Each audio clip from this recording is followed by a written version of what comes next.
Eto nga at tiningnan ko ang aking kalawakan. Alam niyo maganda siya kaya pala kanina maraming tumatayo din dito kanina. Maraming tumitingin sa kalawakan.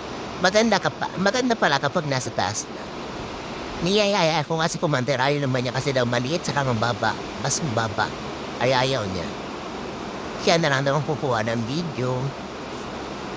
Eto nga, baba na tayo. Baka sindihan pa rin, Commander, at madawa pa tayong adobo. Punta tayo doon sa taas kung anong meron sa taas. Ito nga at akit na tayo, sila naman.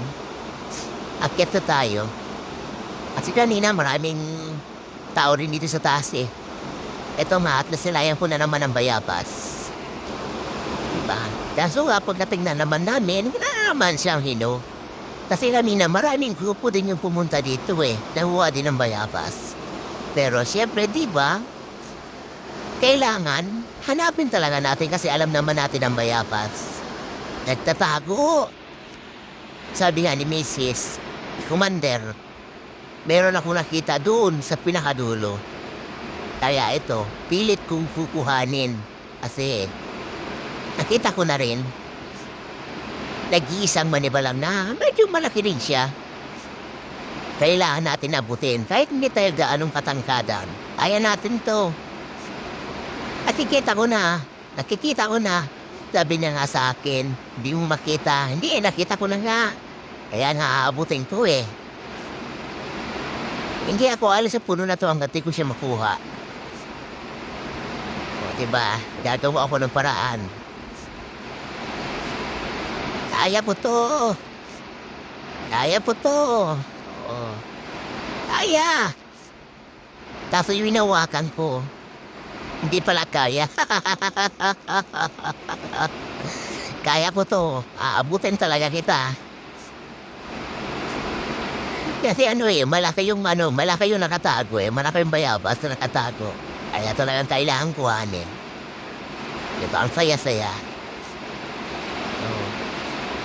Maniba lang. Saka tayo akyat doon sa pinakadulo. Ito na pala ang pinakataas.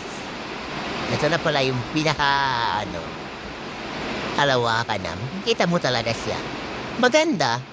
Lalo kapag matapos na to. Kasi mukhang hindi po siya tapos. Mukhang ginagawa pa yung iba. Lalo siguro pag matapos na to. Ang ganda siguro, no? Kasi to ginagawa pa nila to. Kaya so nga, ikot-ikot tayo. Tingin-tingin. Tingin-tingin sa ulap. Tignan natin ang eroplano. Kung saan siya pupunta. Pati eroplano, pag intinisan na ni Commander, diba? Paras nung tama.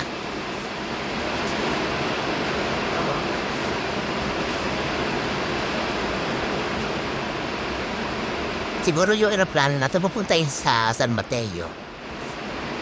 Ito at baba na tayo tapos ng ating pangunguha ng bayabas.